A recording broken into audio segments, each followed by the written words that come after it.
See. Let me ask you this.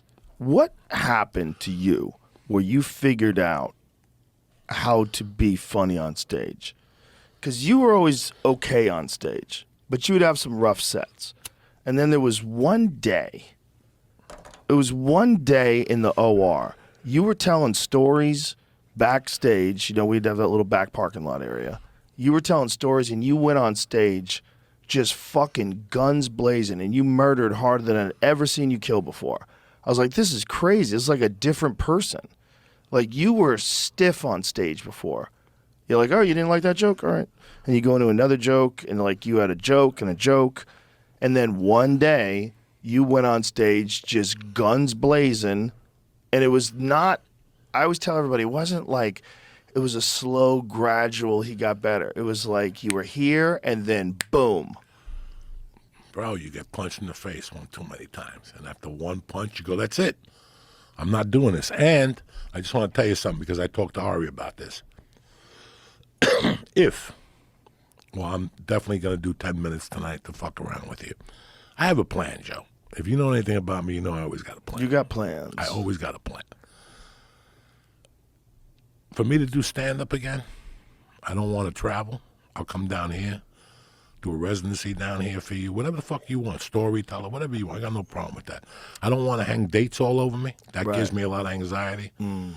And I don't want to be doing anything else. For the first time, if I go back to comedy, I told Ari this. I go, Ari, because Ari says you might not do a podcast no more. And I go, you're done. Ari's so silly. I go, if you don't want to do it, don't do it. Just focus on stand-up for the next 5 years. Because he's about to turn 48 or something. I go, just do stand-up for the next 5 years. Nothing else. Right. No podcasting, no films. You don't have to worry about anything. And he goes, you got a good point because I wrote the new special when I couldn't edit no more. That fucking This Is Not Happening show. You've always spoken about this. Just do stand-up. Yeah. When I got to L.A., I was there just to do stand-up. But then everybody started throwing all these things at me, and I got confused. And then I realized I'm at the store. I came here to do stand-up. And that's what we are. I think even now, the stand-up comic is we're all over the place now. We used to just do stand-up. We used to just do stand-up. They got comics doing everything now. It's great, but it takes away from who the fuck we really are. Well, when I was doing Fear Factor, I didn't tour hardly at all. Because I was really working a lot. It was a lot of hours. And I was mostly just doing the store. And I remember hearing about people that were doing the road, and I'd get jealous. I was hearing about people just doing stand-up, and I would get jealous. But I also knew I was very fortunate. I also knew, like, hey, man, not a lot of people get a hit television show. Like, you gotta keep doing this. Like, this is money that you could literally do whatever the fuck you want now. You could, like, literally not ever worry about money. That's a giant thing to have. So I was like, okay. But I remember thinking, man, all these guys are just doing stand-up. It looks like so much fun. I would talk to dudes after they did Thursday, Fridays, Saturdays, and Sundays, and they'd come to the store on Tuesday. And I'd be like, where were you? They're like, oh, I was in Columbus. How was it? Oh, it was fucking great. Saturday night, the fucking show was so good. They're telling stories and this and that. I'm like, ah. Oh. And, like, oh, your hour gets so tight. You roll in Thursday with a new joke. By the time Saturday late show, it's fucking crack. And I'm like, yeah. But all I was able to do was, like, do, like, weeknights and weekends occasionally at the store. But I really didn't have the time to travel. Well, at least you did that. Think of all the guys that came to L.A. as good stand-ups, got a job on a TV show, and say, fuck stand-up, fuck stand-up. Yeah. And they got caught up in the TV show, and then they never did stand-up again. And that's one thing I always really respected about you. And I told people all the time, I go, in the height of his game, this motherfucker would still do his 10:45 on a Friday night. After he just grabbed a huge paycheck all week on some TV show that was News Radio or the other one. You'd never be late for your Friday night spot. And that's character. That built that made me, it inspired me. Like, this guy doesn't give a fuck, because 9 out of 10 comics, they'll tell you how much they love comedy. Once they got on a TV show, it's over. They're not coming down there again. And I get it. I get it. But you didn't really love comedy the whole time.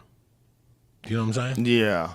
You've always, and that's what I like about stand-up. I don't have to travel, Joe. I could just shoot into the stand 3 nights a week, do 15. And you know how you prove it's really the stand-up is because like the store wasn't even giving you any money. Like, would you get like No. $25 for Yeah, 15. 15 The bucks original. for a 15-minute set? We weren't doing it for money. No. We were doing it to work on stand-up.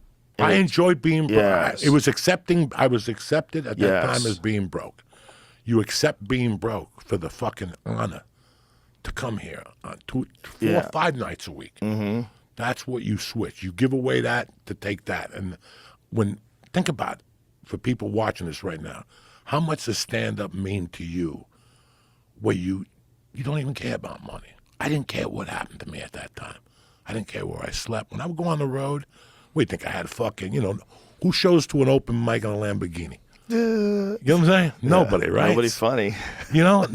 Nobody shows up to an open mic on a Lamborghini. Nobody. One kid, what I started with, he had a rich, what do you call those rich hot mamas he had? Oh, he had a sugar mama? Yeah, he had a sugar mama. Nice. This kid was horrible. He did impersonations, but it was all one. His resume, you opened it up, his bio was a living 3D resume. Whoa. She had made like 100 copies of this fucking book that came out. It was him as Tony Montana and him as like Charlie Chan and all these. And that was his name. He's probably even not in the business anymore. But his name, it was like the man of 1,000 voices. But in Denver, they said, but you only heard one.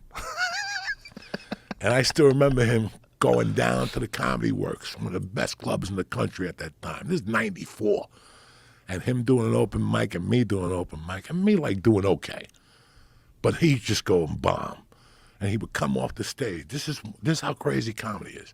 And he would have his tape recorder, the old ones, and he would be pounding it. And I go, what's the matter? And he goes, this fucking tape recorder don't pick up the laughter. And I would go, oh my God. You know how many times this guy would call me up after that? Like I was living in Seattle. And he go, I got to ask you a question. He goes, I just got down to Coconuts. He booked me as a headliner. And then after the first night, he booked me to a feature. He demoted me. Now I'm the MC and I'm seating people. Should I stay? Because in Coconuts, you had to seat people if you were the MC. You didn't know that? No. Those chains in Florida, I don't even think they're still open. This is how far long ago it was. So when you worked at Coconuts, if you were the MC, you had to seat people. He got hired as a headliner. When he got there on Tuesday, he was the headliner. He ate such a bag of shit on Tuesday, they made him the fucking feature on Wednesday. He ate such a bag of shit on Wednesday, they made him the MC on. That's how bad this guy was. But he was filthy rich. The chick would get him suits and lights and unbelievable. He had a guy on stage already as an open micer. He already had a sound guy.